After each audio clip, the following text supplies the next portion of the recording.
One thing that you see, like consistency is one of the superpowers that people have, is like having accountability and consistency and having a good plan, because real estate is not sexy. Like even going through your story, Mark, it wasn't sexy to buy that single family, that duplex that you had initially, and then the 4 unit, and you're buying some like probably DNC dog shit properties. You're trying to figure it out. You're learning a lot of lessons. You find out what you're capable of. You find out your capacity. But there's a point, and it's not overnight, where it gets really sexy, right? Welcome to the Wild West Real Estate Podcast. And now, here's your host, Mark Henteman.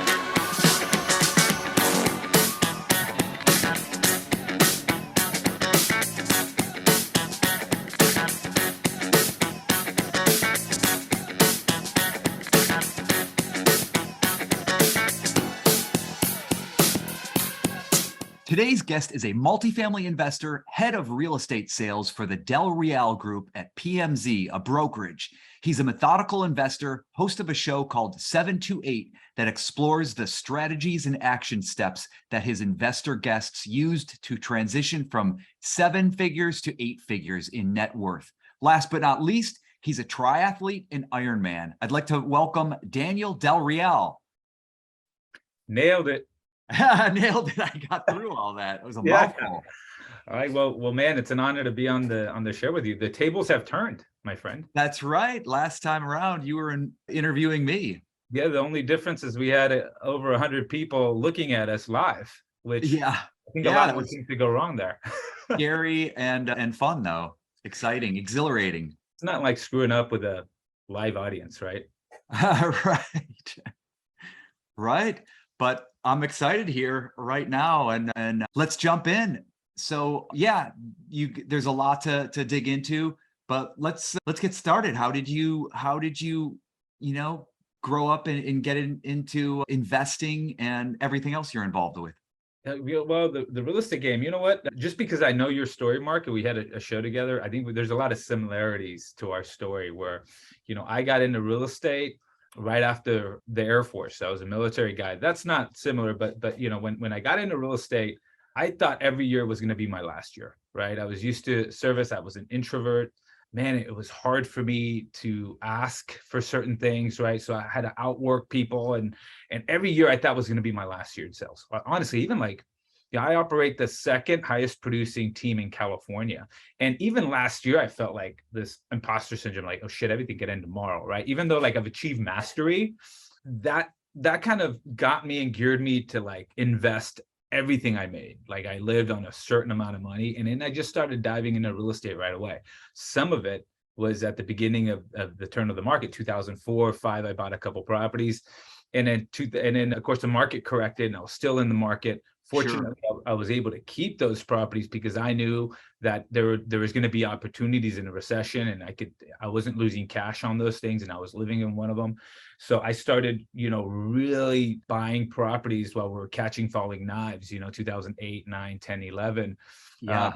And really, I think a lot of what I did then was me getting that revealed knowledge, right? Stepping into that investor space. But a lot of it had to do with the fact that, look, I put myself on a yearly salary, and it didn't matter how much money I made, how much success I had.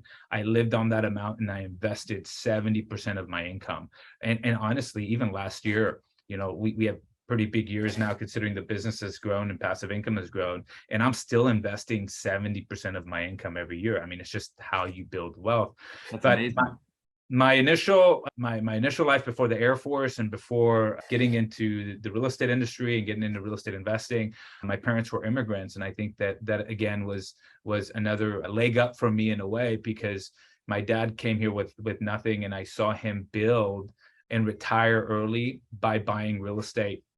And he always said, Daniel, when you look out in the streets, I don't want you to see pavement. I want you to see opportunity. And I saw my dad deny himself a lot, because he moved us into a nice neighborhood where he had the pressure to buy a nice car, and he never did. He had an old school Toyota pickup. My dad would mow the neighbors' yards, and I remember the neighbors would say, "Hey, is your dad doing okay? Is everything okay?" And my dad didn't really care what they thought. His principles and priorities were so set that he didn't let anybody else prioritize what should be important to him, like the status of having a nice car, even though he moved us into a nice neighborhood. And I just saw my parents. My dad never made more than $47,000 a year, raising 5 kids, and I saw him buy a property every other year, every third year. Really amazing. Yeah. Yeah. So whenever that book, Rich Dad, Poor Dad, came out, I think it was early 2000s. I remember being in the Air Force reading this book while I was getting my degree in the Air Force. And I remember coming home, and my parents never learned English. Like they didn't have higher than a second, third grade education. Like they didn't really know English, right? They got their citizenship in the mid 90s. And I remember reading this book and coming home and talking to my mom, and I'm like, Mom, like, you guys could have wrote this book, and just being blown away of like, I had a front row seat to that. So naturally, I was in the Air Force for 4 years, got my degree in criminal justice, and decided to chase the real estate, the real estate career. And almost 20 years later, I'm super happy I did, right? That's amazing. And what was the quote you said that your dad told you when you walk down the street? Don't see pavement, you see opportunity. Is that what? Yeah, he's like, hey, whenever you look down the street, I don't want you to see pavement. I want you to see opportunity. What a great quote. And your dad was an immigrant. Now, next question is, have you seen Top Gun, and what do you think of it? If you're an Air Force guy. Dude, Top Gun was one of the reasons why I went into the Air Force, right? Okay, back in the 80s. Yeah, I came in, 86 or something? Like I was a kid. Okay. And I just remember like that was, I wanted to do this is go into the Air Force. Funny thing really is the greatest Air Force in the world is probably the Navy, because they have, I think, more cooler planes, I've heard that. Did you see the new one? I did, man. Oh my good. I'm guilty. I looked at my buddy. We had a bunch of kids with us, and I told him, hey, I'm going to start a standing ovation. And he's like, no, you're not. I'm like, I am. And I was the first guy to stand up, and the whole theater stood up and started clapping. It was no way. Oh my God. I didn't want to go to it. Someone dragged me there. I'm like, I'm going to hate this movie. It's going to be worse than the original. But halfway through, I was like, oh my God, I'm so on board this ride. And a lot of it was the flying. The flying was just amazing. The amount of training they went to do that, right? It's just insane. But yeah, I love that movie. It was freaking fantastic. That is hilarious. Great. Yeah, so cool. So you got out of the military, and what'd you do after that? When did you get out of the military? So I got in the military in 2003. And I had a start date for the Santa Clara Police Department, and I deferred it. Santa Clara here in California, so we're both in California. But I deferred it because I wanted to get into real estate. Well, truth story is my mom was concerned because I was serving. We were at war. My brother was currently serving a tour in Fallujah, and she's like, "You just got back. You're gonna go into law enforcement. Like, what are you gonna do? Trying to kill me, right?" So she was so smart. Like she had one of her brokers that used to help her buy houses, had her come to the house. And I remember he showed up. He's a guy that was in early 30s, showed up. And I remember what he was wearing. He's wearing a white button-up shirt with a black sports coat and black jeans. He looked like a guy from Reservoir Dogs. And he pulled up in a black SL 500 Mercedes. And he's like, hey, I'm here to talk to your mom. He's like, but since you're in, he's like, you want to have some coffee? And I'm like, sure. Well, my mom told him to come over. Right. He taught me, he's like, hey, you should give this real estate thing a shot. And then just, for me, I'm like, that happened like on a Thursday. And by Friday over the weekend, I just started going into my real estate classes. And I'm like, well, let me give it a shot. I got like 3-4 months before the academy starts. And then, almost 20 years later. The police academy. Is that right? Yeah. Wow. So cool. So you got out of the military, and it was your mom who kind of steered you towards real estate? Yeah. Well, just because I always wanted and knew that real estate would allow us to give us freedom, because I saw what my parents did, right? I saw how they cash flowed properties. I saw what leverage it. I didn't really fully understand it, but I saw it. Wow. Right? Wow. Who else does that? Like your dad as an immigrant just got right into that.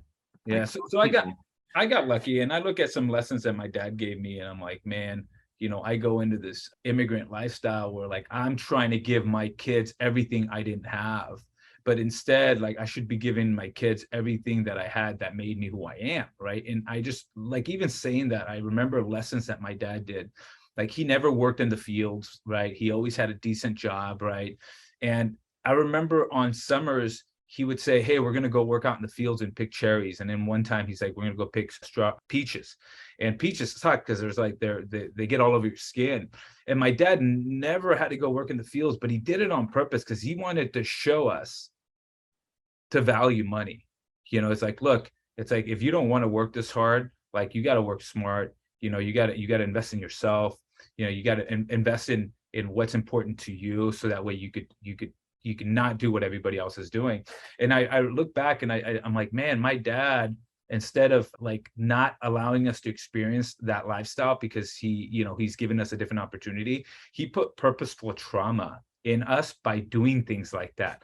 So it's funny, like I do the same thing with my kids now, where like I have apartment buildings that I drop my 12-year-old son and his friends to go do the yards and pick up coin laundry and all that stuff. And it'd be a lot easier for me to be hanging out poolside in my house and enjoying it. But and I see him discern when I'm taking him and dropping him off. He's like, Dad, I don't really want to do it. And I'm like, hey, bud, I don't want to do this either. But after he's done, I could see the lesson that he's learning, how he's valuing money. You get to talk to him about, if you want appreciating assets, you got to appreciate your assets. You know, these people that are renting from us, they give us a third of their income. That's a big responsibility for us. We have to make sure the places look good. And you have to make sure when you show up to a place, you always leave it better than when you got there. So those are all like lessons I'm trying to give my kid, that it would, like, when you look at my dollar averaged, like say hourly wage, it's not worth my time to go out there and help my son push a mower or get him or drop him off or whatever it might be. But the return on the lesson is invaluable, right? Yeah. And it's a lot of those little things that my dad taught me that I'm like, look, how can I give my kid what I had, who made me who I am today, and not just give him everything I didn't have. Right. I think that's, half of life. I mean, there's a lot to life, but half of your success is making your own money. And I think the other half of success, a successful life, is not ruining your kids with it, like Absolutely. passing on lessons, hard lessons sometimes, so that they end up being, quality people coming out and investors in all aspects of life. Yeah. And I think for us, like we homeschool our kids, we've been homeschooling for 5 years, right? And we wanted to make sure, and we might be failing our kids, right? We might be failing forward, is what I tell my wife, right? But like, I want my son to be a lifelong learner. I want him to want to seek information and learn, right? I want him to face fear as much as he can so he can learn what he's capable of, right? Instead of sheltering. Sometimes we don't allow our kids to struggle, and to seek information. We want to provide them information. We want to provide them a better life. We want to pick them up when they fall, but we rob our kids from that learning lesson. And it's something that I want to make sure I'm not outsourcing my kids' education. And like I said, I might be failing completely. I mean, shit, I was in South New Zealand, last year, and my 10-year-old kid jumped out of an airplane. Like, I don't know if that's legal in the US, but you know what? He faced some fear. And after that, he was like, I can conquer the world, right? And I don't think he'd be able to learn that in 6th grade. That's some tough love. Throw him out of a plane. Oh, man. But that's amazing. Yeah. Make them fail, let them fail, and fail over and over again. That's part of the journey. Yeah. And that's, I mean, it goes back to like the lessons that we learn. I like Dan Sullivan says the 4 C's. I kind of modify them a bit. Number one, you have to commit to a certain lifestyle. Like you did that in a way, like you're stepping into a certain asset class, right? I'm going to buy a multifamily. I'm going to buy, say, a single family home and buy an investment property. Well, the first thing when you want to buy something, what holds people back, people will commit to do it, but then they don't seek fear. They're too afraid. They let fear conquer them. So they never earn their courage, which is the second C, right? The first C being, I'm going to commit. The second C being courage. But once you earn that courage, guess what you end up figuring out? What are you capable of? Right? And once you find out what you're capable of, you could say, what's my capacity in this asset class? How many can I buy? 30 apartments, right? Can I buy 30 homes? And then once you're at capacity, you're like, okay, I got to reinvent myself. Maybe I buy a 50-unit apartment building. And here you go. You have to go through those 4 C's again. You got to commit. I got to face fear, right? And a new asset class, bigger asset. I got to earn my courage, but then you find out what your capacity is. And even you, Mark, like you guys are raising funds now. That's a big stewardship. You had to go through those 4 C's several times. It's how quickly you get out of the capacity C. Some people make that capacity C a residence. They're like, I'm just going to hang out here. This is my capacity. I like it. I'm doing well. Everybody could look at me saying, look, he has a second highest producing team in California. You know, I have a ton of doors. My passive income sometimes is larger than my active income. Like, there's no reason for me to seek fear. But if I find a residency in my capacity, then I'm never really going to know what my new level is going to be, right? As they say, you know, walk as far as you could go, as you could see, and then you could see a little further, right? Right. And that's one of the cool things when we interview so many people on the 728 show for our GoBundance crew, and it's a private show and it's only available for 48 hours because we want to get everybody very transparent and vulnerable. We want to see balance sheets. I mean, you've been through it. We want to see assets, we want to see income, and it's pretty wild. But yeah, and do you want to touch base on that? Just a quick synopsis of what that is. I think I gave a little bit of info on that in the intro, but yeah, talk about, like, it's a cool interview and fascinating, and people are very vulnerable and open about the truth. One of the cool things about that show, it's called the 728. So it's 7 to 8 figures. We want to get people's story in the chase to 8-figure net worth. So, and what we found is a lot of common things, like success is never the same, but it rhymes, right? There's a lot of things that rhyme: mastery, going deep, not wide, the difference between, you know, even partnerships and having relationship capital and having actual money capital, and elevating, you know, buying a certain asset class and eventually recasting and re-elevating the asset class as well. So there's a lot of common things, but the goal for this show is for the listener to see somebody's journey to 8 figures. And what we find is over 10 to 15 million momentum happens, and there's the feedback loop changes. Things get a little easier. Money creates this momentum. And so there's a lot of people, like in the GoBundance mastermind, that net worth is, say, 2 to 5 million. And they think, hey, look, man, being a millionaire would be fantastic. But here you are, your net worth is, say, 3.5 million. And it just doesn't feel like that. You're like, what the heck, man? I thought it'd be a lot easier. I still feel like I'm working. I haven't really realized this so-called wealth. So our job for 728 is to inspire some of the listeners with some of the stories of journeys from people that have made it to 8 figures and have started finding that momentum, so they could remain patiently disciplined and start saying, okay, I find my story in say Mark's story. So I might be a strategic partnership away, or maybe I need to look at my assets and look at my equity and see if I should level up, recast my assets, right? Reset and recast them. But then you see a lot of common things like people's net worth to income. So you could reverse engineer a lot of things. Like you see, like I'll have a conversation with a guy that says, oh yeah, my net worth is 20 million. Okay, cool. And I'm like, he's like, yeah, how much money do you bring in passive? He's like, I bring in like 3 million a year. And I'm like, oh, that's bullshit, right? Because I know that on average, the people that we interview, it's usually, 3 to about 7% of passive income to your net worth, right? So you start seeing some of those common things. So if somebody's worth, $3-4 million bucks, and they're like, look, my passive income is 150,000 a year. Like, that's not enough. I really need $500,000. Then in your mind, you're like, okay, what kind of moves in your assets are you making to get into healthy debt on some fixed cash flowing assets to be able to get yourself up into that 10 to $11 million net worth? Because that's when you'll start seeing that 500,000 passive income number, right? So the goal for the show is for the listener to be a fly on the wall and get full transparency from the person we're interviewing. So we see their income for the last 20 years. Like, what is your income over the last 20 years? What is your net worth increase for the last 20 years? What are the big moves, whether there's a big loss or a big gain? What were those moves? In hope that some of the listeners get inspired or see themselves in some of these stories to stay patiently disciplined to continue their own journey. Yeah, there's so much great stuff in that. Yeah. But the big point of the whole thing is that it's not just how you generate income, generate your wealth, but how you strategically plan it once you have it, and what do you do with it. And I've had conversations with you, and it's amazing, your lines of horizontal income, your passive income, and how you've strategically set that up over over years and decades now. And it's pretty amazing.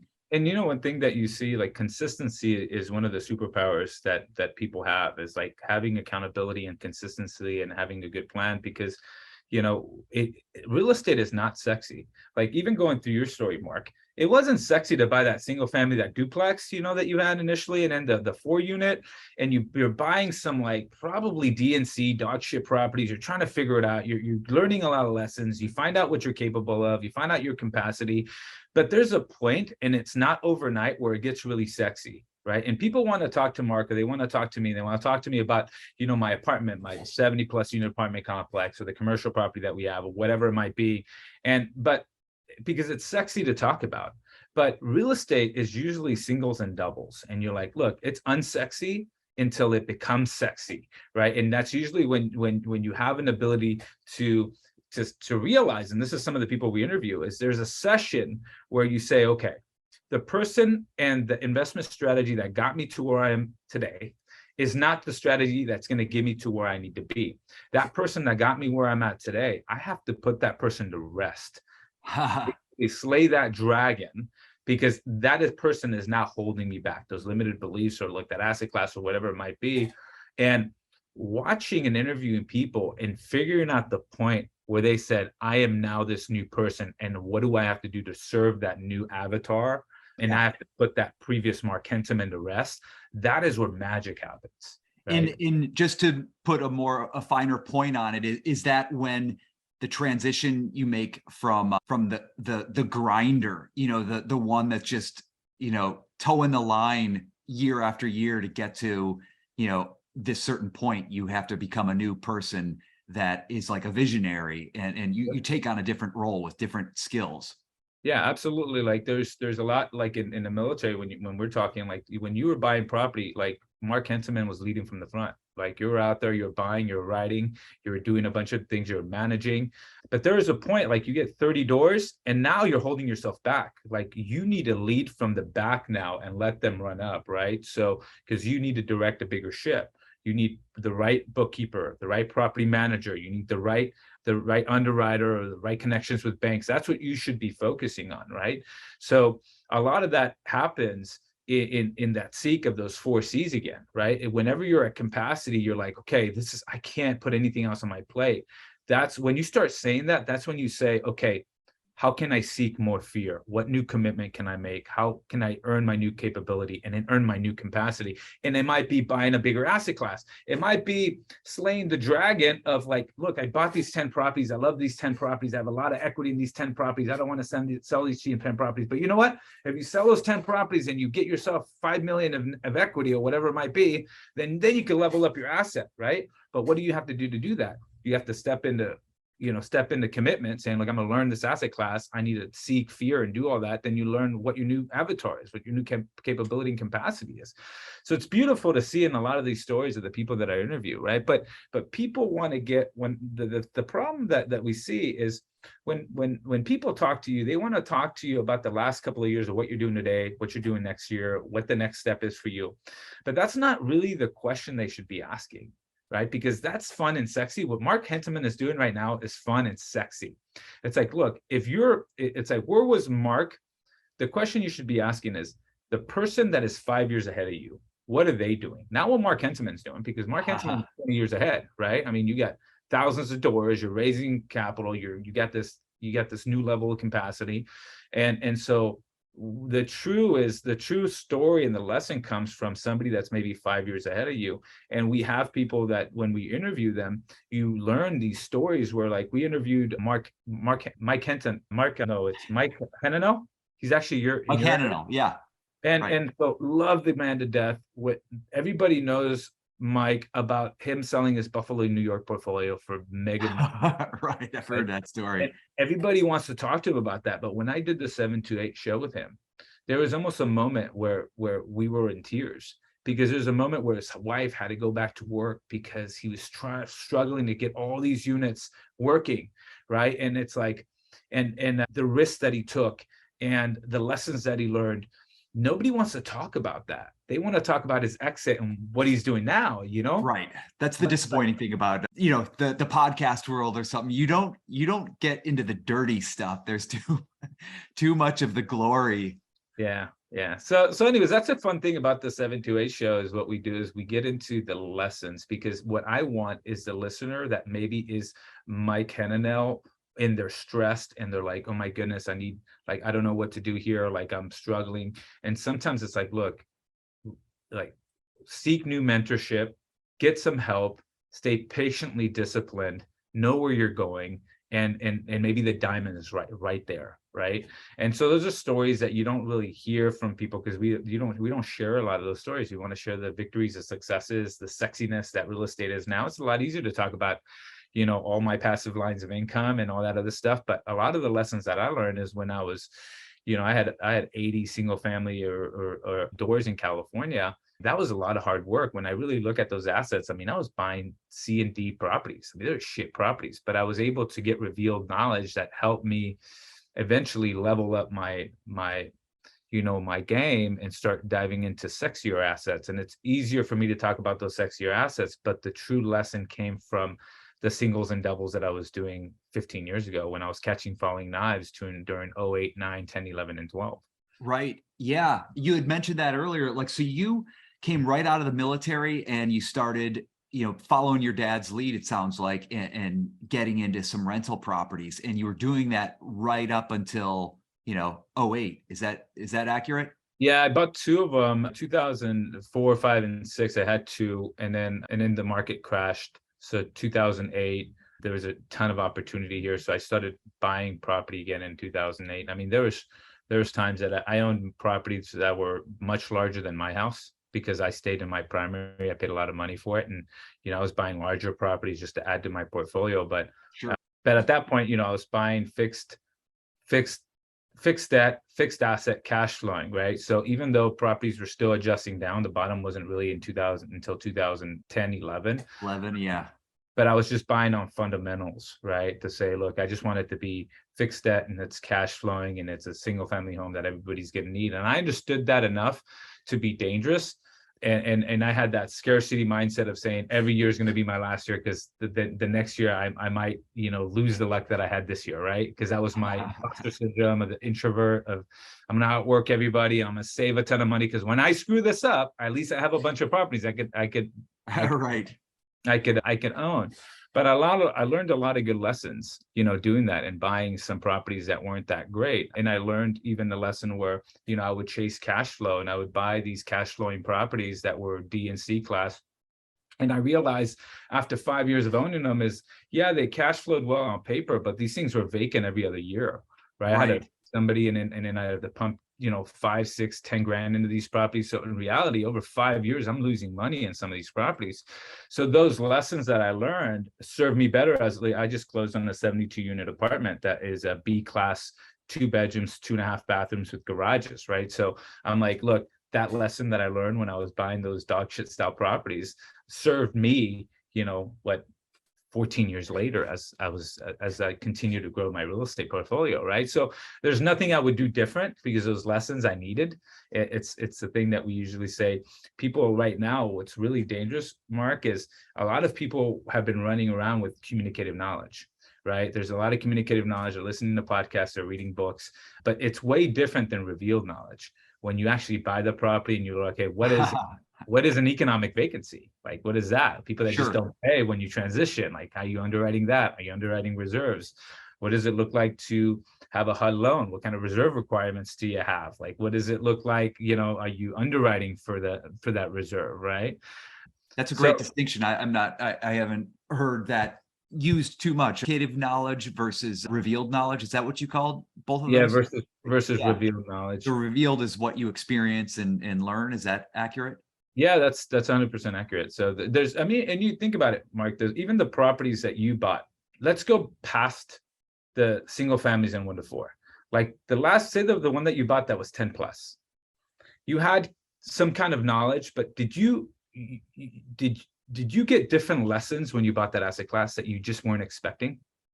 Yeah, in my experience, I got into that first duplex, and that turned into a fourplex. And I always liked numbers. So I wanted to get up to 12plex. I wanted to get into the teens and then into the 20s and 30s. And then when I had some kind of traction and in momentum, I sought out difficult deals because I wanted to get that experience. I wanted to take on, a 36 unit in LA where the sellers were suing each other, and a predatory law firm had plants in the building, tenant plants in the building that were suing the landlord for egregious, because it was a 1940s building, and of course it wasn't perfect, so they were suing it. And I wanted to take that on, and I wanted to go around the horn with my team and say, okay, lawyer, can I indemnify myself from the seller's exposure on this and buy it? And he walked me through how to do that. And then insurance, can I get insurance on this given its distressed nature? And my insurance agent said yes. And I said to my loan broker, can we get a loan against this property that's, has lawsuits on it? And he's like, well, yeah, you got certain banks will do that. And so I kind of went through, and it was just one of the most fun experiences, and scary and a little nervous, but like, I wanted a difficult deal. I wanted to cut my teeth. And I know you, Mark, you probably educated yourself a lot and read a lot to prep yourself. Like, even hearing you, like, you talk to the attorney, you talk to a property manager, you talk to a bunch of different people to make sure that you could get out of this thing and do what you wanted to do. Right. But once you did it, I bet you learned lessons you weren't expecting. Maybe it didn't take maybe it took twice as long as what you thought. Maybe the renovations were 20% over. Maybe a contractor walked out on you. Maybe there was a tenant that had special needs that you just really couldn't kick out.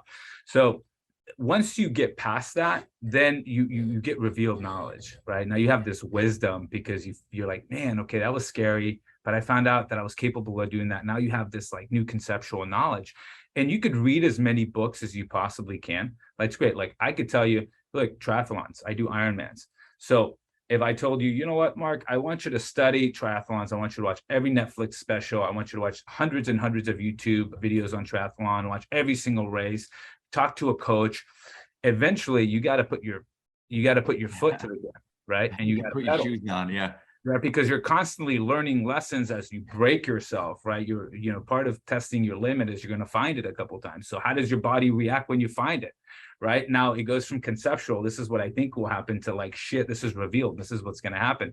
And those lessons serve you in the future.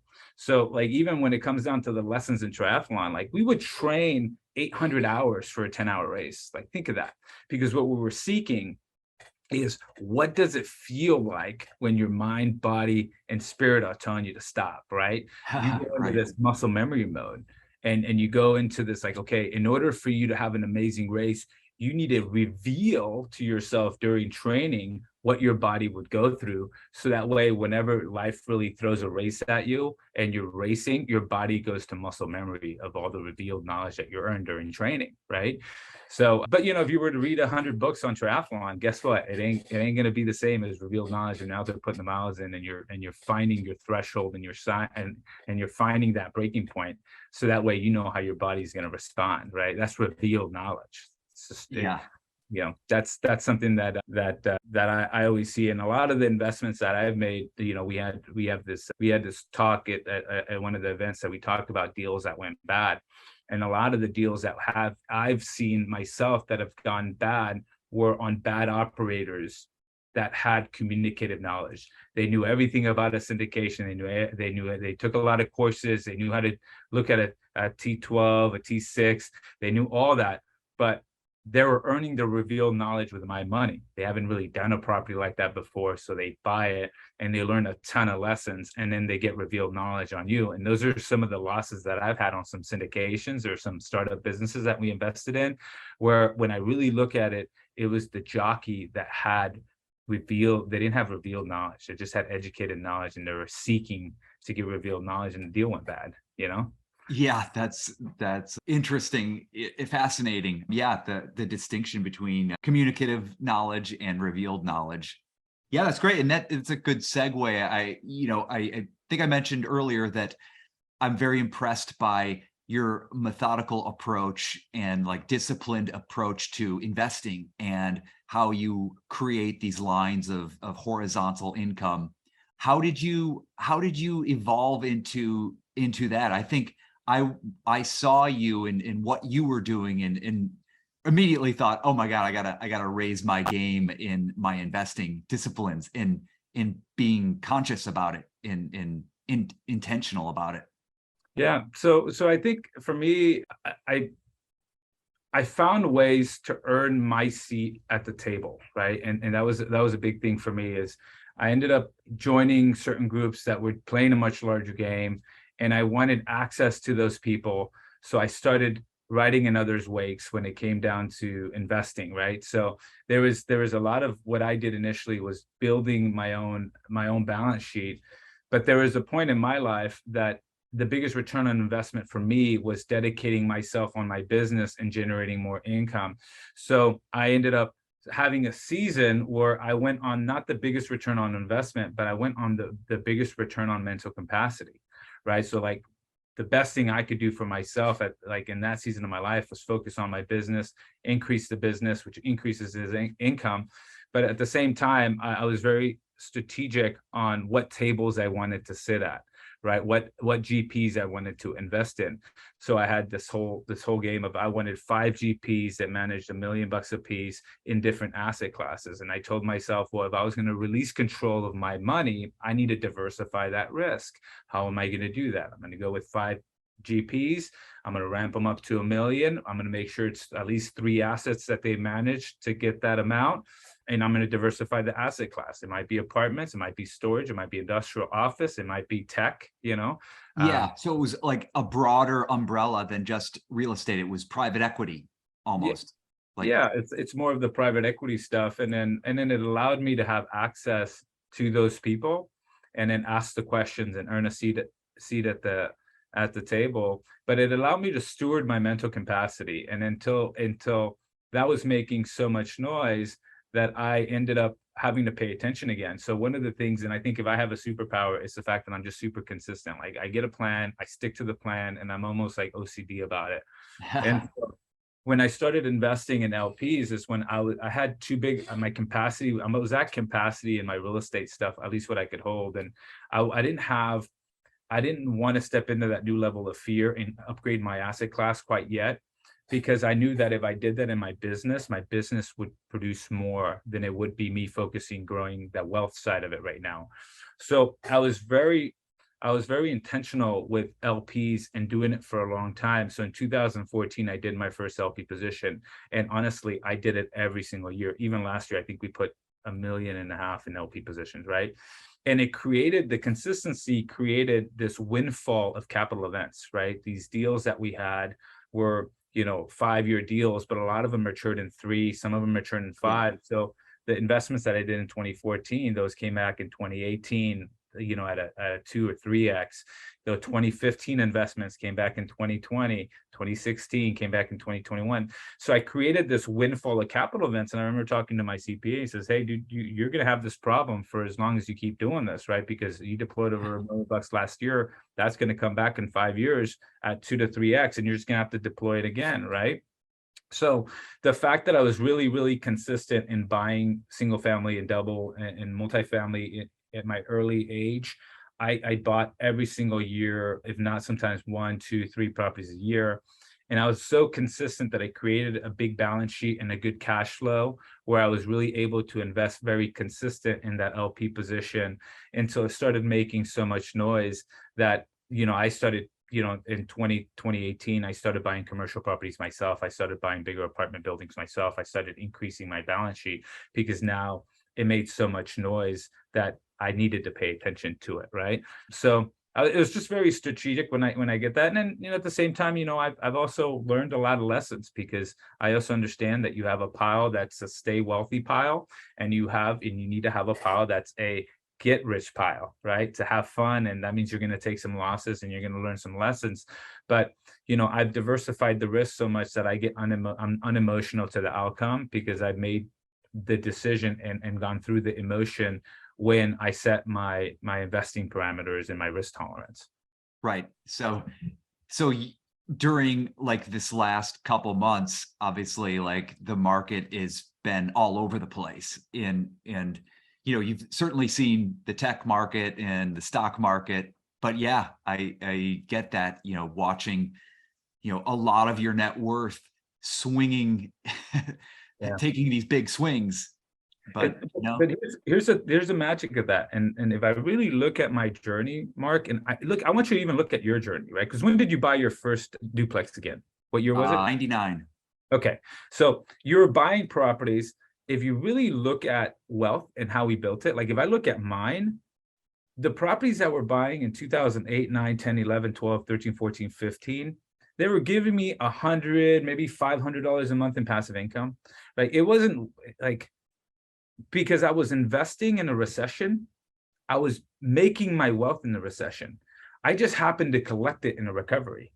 2008, when I was started selling some of those properties and leveling up my assets, that's when I really realized wealth. I'm like, holy shit, I'm actually wealthy. Like it wasn't, the 40 or 80 properties that were delivering me cash flow. That wasn't life-changing money. I think it was like 150 to 180,000 a year, right? It wasn't a big deal. But so talking about today and going into the recession that we're going in today, like what we do today to be patiently disciplined with our capital, but in the next 12 to 18 months in the recession, we're good. It's going to be our wealth building opportunity. We'll just happen to collect it 5 years after that once it recovers. Sure. Right. Yeah. So with today, like we're really focusing on liquidity. We're focusing on getting the right deal. We're renegotiating contracts. There was an example like COVID that was like a 60-day recession. I was in escrow on a unit in California, and it wasn't a big one. I think it was only an 8 unit, and it was 950. And I told the seller, this was like March or May of 2020, we were in a recession. I renegotiated the contract. I'm like, hey, dude, I can't do this. Like, I think your deal's worth every penny of it. There's way too much risk. I could buy it, but like, I don't even want you to take it because honestly, it's insulting to you. But the max I could do is 850. He's like, let me talk to my family. I'll get back to you. I'm like, all right, cool. He called me. He's like, you know what? You're good. Take it. 850. We don't want it. And I'm like, okay, great. Took it for 850. That property's worth what, $1.5 million right now, right? So again, that was an opportunity in a recession. I was able to renegotiate, right? And then here you go, you're like, the recovery happens, and now you realize wealth if you happen to sell it. So, we're doing the same thing now. I had a conversation we were looking for an office space, and it was this 80,000 square foot building, and we were looking for 15,000. And the cap rates in California for an office building like that is probably 6.5. And I told him, I'm like, hey, man, I just can't pay you that right now. Right. It's like the debt is more expensive. He's like, well, how about maybe we could do a 7.5 cap. And I mean, for me, that's a $2 million swing. Right. I'm like, just like that.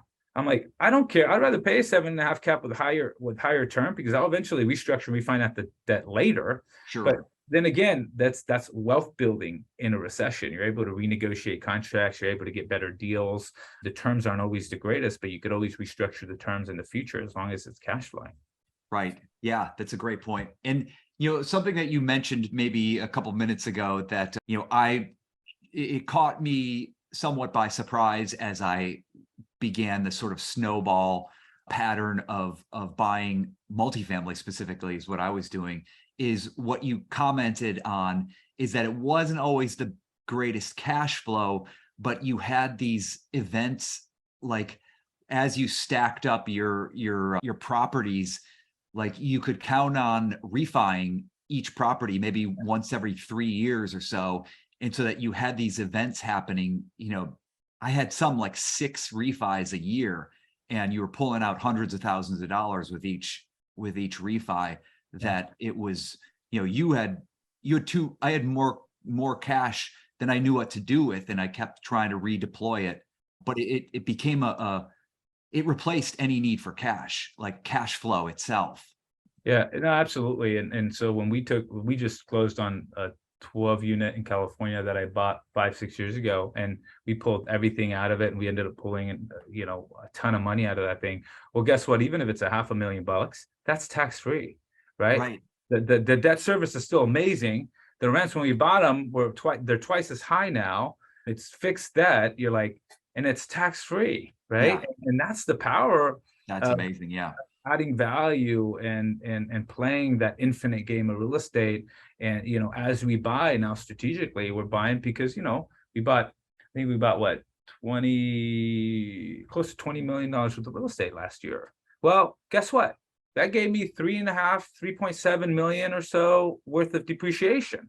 Well, guess I didn't pay a lot of federal tax, right? So then again, it's like it has that momentum, the strategy of being able to take the tax advantage, the fixed debt, which the average debt, I think on that year of debt, I think we're sitting at about 3.75 on what, maybe 14 million dollars worth of debt. How does that look like with 9.1% inflation? Like, I'm going to pay that money with a lot different dollar, right? That's wealth Right. alone. Is the debt play alone is a wealth play. I think that's going to be the largest transfer of wealth today, is going to be in the debt cycle. That's why so many private, small family offices are reaching for debt, healthy debt, cash flowing debt, right? Where they're going to be paying that. I'm going to be paying that in 10 years from now with a way different dollar, right? Yeah. So that's the fun part about real estate, and really learning the process of all the facets that you could generate wealth by investing in real estate. I know, boy. Yeah, we could go on. We could go on and on about this. This has been great. Yeah, so many strategies and techniques that you've employed.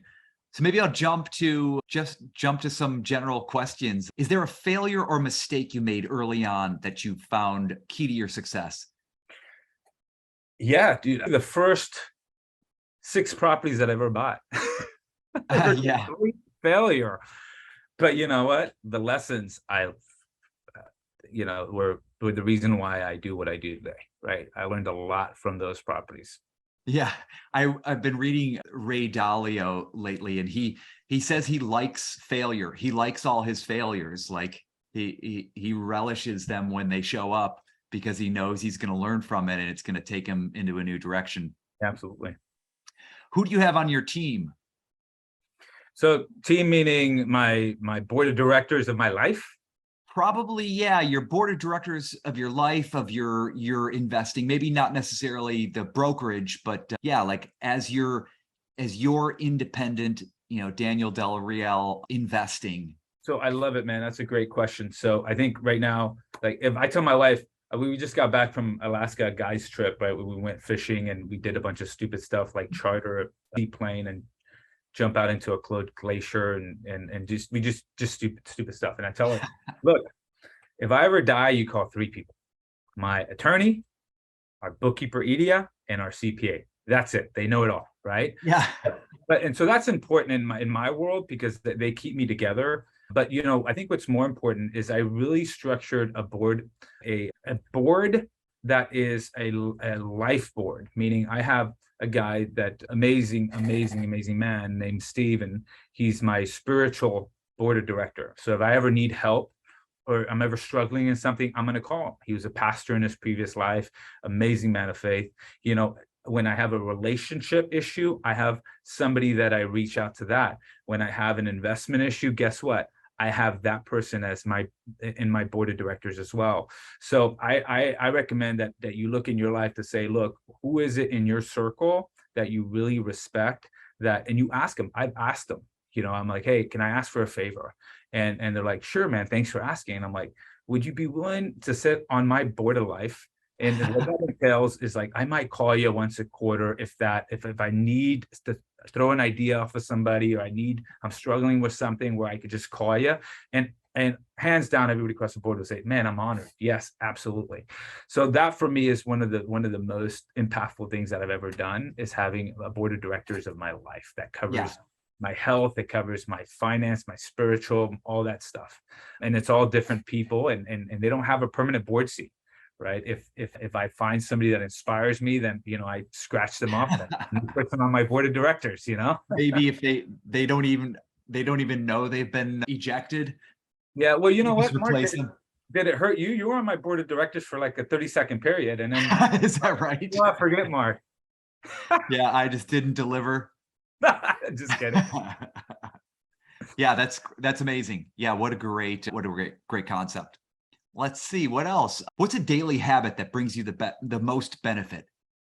Ooh, I have a infrared sauna at my house Yep.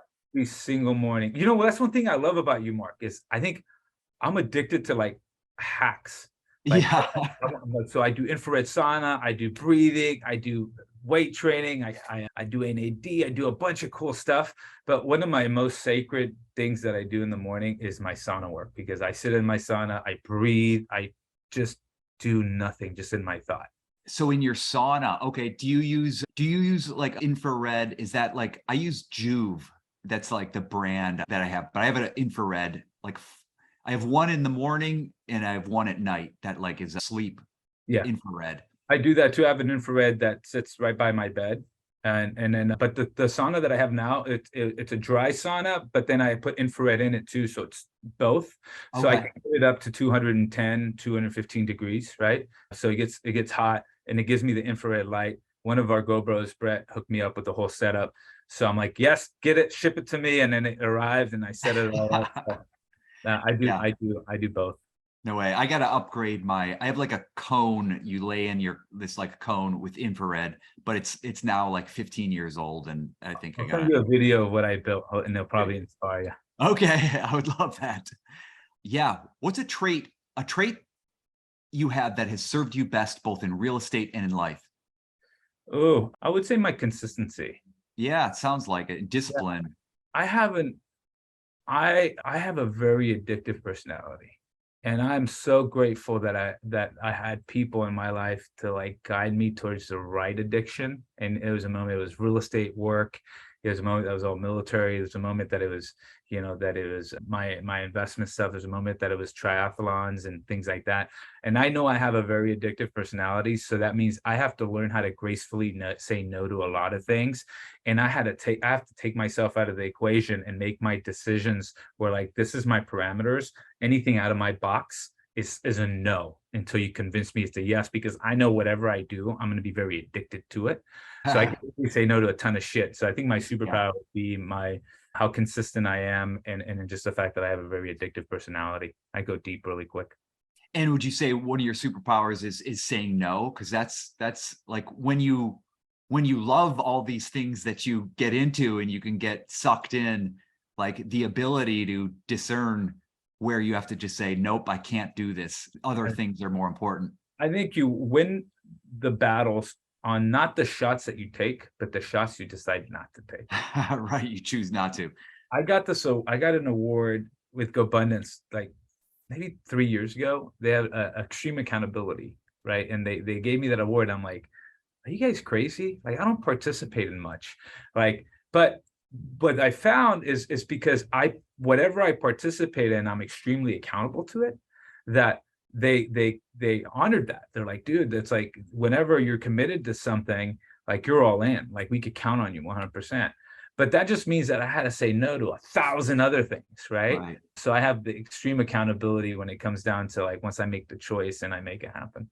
That's amazing. Yeah, not easy to do, especially when you got a family and work and all these other different demands. There's so much noise out there. You just got to quiet the noise. In the military, we used to say, the difference between coming back in a body bag and coming back, alive is being able to silence the gunshots, right? And so that was a big thing where like, look, you go in a building and the gunshots start flying, or you do something, you're crossing something, and some people will freeze. They can't quiet the gunshots, the noise, and of course there's shots coming for a reason. So if you don't continue, if the purpose isn't big enough and the next mission isn't big enough, if you don't trust the guy in the front or your back, they got their sight, then if you stop, you're going to get yourself killed or somebody else killed because you couldn't silence those gunshots. So imagine that in life. Like, what is a gunshot? COVID, politics, Yeah. Family Guy cartoon. It could be All the things that rattle you. Yeah. thing that rattle you. So it's like, look, you got to be able to quiet all the noise. And in order for you to do that, you need to make sure that the tribe that you have is very in tune with what you want. And they're going to tell you, hey, dude, you're distracted, keep moving. Or hey, you're neglecting your wife. Or hey, you're getting out of shape, man. You got to get fit, because those guys got your back and they know what frequency you're running on. And your mission has to be clear. Like, you got to know, this is where I'm going. This is what Daniel's going to be. This is the person that I'm serving for the next 5 years. That person that I was is gone. I'm now focusing on this next pace, and allows me to silence all the noise and all the distractions of, hey, come and watch this football game, or hey, come and join this board, or hey, come and chase this other thing. And I'm like, no. And I have my board of directors or my tribe like Abundance or the champions that I could call, and they'll tell you, hey, bro, what are you doing? Like, what, you're falling behind, or you're doing this, or you're doing something else. So it's quieting the noise. Yeah, the power of focus. It's like a sniper, the sniper that's in a war, in the middle of a battle, and has to, just hold the sight, keep the sight so dead still to Yeah. make the shot. Well, this has been great. It's been amazing. What a great, enlightening conversation. Are you ready for our question round? Oh, dude, let's do it. The book you've recommended most over the past year? James Clear, Atomic Habits. Atomic Habits, a great one. Yeah. Do you have a favorite quote? Favorite quote would be, I like the quote you gave me, Mark. I've been using that a lot. It's, a man's wealth is his ability to deny himself, is measured by his ability to deny himself. I think you said that during our 7 to 8 show. Is that right? Yeah, I love Okay. that. What was your favorite movie when you were 15? 15, so I was 96, mid 90s. I would say, man, the first thing that comes to mind when it comes down to action would be like the Quentin Tarantino Pulp Fiction movie. Okay, sure, Or, yeah. or like Heat. If it's comedy, the first thing that comedy comes to mind is Tommy Boy or Ace Ventura. I think I watched it like a million times. Right. That's great. Aside from real estate, one thing you could spend all day talking about? Biohacking. Biohacking. I know. I've gotten sucked into that. I'm Love it, man. I'm fascinated by it. I'm so skeptical about a lot of it, but I can't look away. Yeah. I want to follow it and see what You know- people are coming up with. You know what I found out? I tell my wife it's placebo, but I believe it, so I become it. Right? I'm healthier, so I feel healthier. My brain says I'm healthier. I should be healthier. And then guess what, man? Believing, the biggest battle in real estate is in between your mind. So if it is health hacking and just seeking, then that's the battle's already won. My thought. Like, yeah, we're probably, half the shit's probably not even gonna matter. But amazing. What was your most awkward year? ooh, I would say the year I moved out of the military, just because I was used to that life, and I had to move back in my parents, and I was starting a new career, and I was an introvert going into a world that needed an extrovert. So it was just a wreck. Yeah. That's funny. What's your most impressive, totally useless skill? You know, one thing that I go to a lot, I'm really good at graffiti art. At graffiti art? Yeah, which is like, when I get into it, and maybe that's like my addictive side, when I put pen to paper and I'll do, like, if I do your name, I'll spend an hour and a half, and then I'll create this freaking masterpiece, and everybody look at it like, what the hell? How'd you do that? Maybe because I grew up in California. I don't know. Yeah, you go out at 3 a.m. to look for some buildings. Oh yeah, my failed attempt to be a graffiti artist. Now, I got really lucky. I got busted in 9th grade when I got into graffiti, and I learned my lesson really quick, so I stuck to paper the whole time. Is that right? Yeah. But I would say graffiti. Oh, nice. Yeah. Is there a high school friend you'd like to say hello to? A guy that I talked to last year, his name is Josh Morales, one of my first friends. That whenever I moved into the Valley, he was one of the first guys that said hi. And anytime I call him, we could probably pick up right where we left off, even though it's been years. I love that. I love my old friends who, I talk to once every 10 years, but we immediately pick up on like making fun of each other when we were 7th grade. Oh yeah, we got all the dirt, man, because we were going through puberty, and we're like, right. Remember when your dad caught you with a pack of cigarettes in 7th grade, and you came to my house and whipped your ass with the belt? I'm like, I got that on you. And lastly, what are you happiest? I would say we got a cabin up in the mountains by Yosemite National Park. Oh man, that is my happy spot, man. When I'm out up at the cabin, I forget everything. I love it. I love mountain biking. I love hiking. I love being up there with my family. I love going to the lake there. The mountains are my happy spot, man. I love that. The moment I set foot in Yosemite the first time I moved to California, which was probably 12 years ago, 15 years ago. I was like, this is the greatest place in the world. And I'm so lucky. I would So live lucky. there if I could. Yeah, and I live an hour and 15 minutes from Yosemite. So I know, you're so lucky. yeah, it's amazing. How can listeners reach out to you? Well, I would say the bat signal is really good. You know, sometimes they're not paying. No, I'm just kidding. No, I would say you could probably Google my name because I'm a real estate agent, so I'm not a secret agent. So I operate one of the highest producing teams in California. So you could Google Daniel Del Real, you'll find me. You could email me at Daniel at the Del Real Group, or you could just find me on Instagram. You know, Daniel Del Real, and you could find me on there as well. So.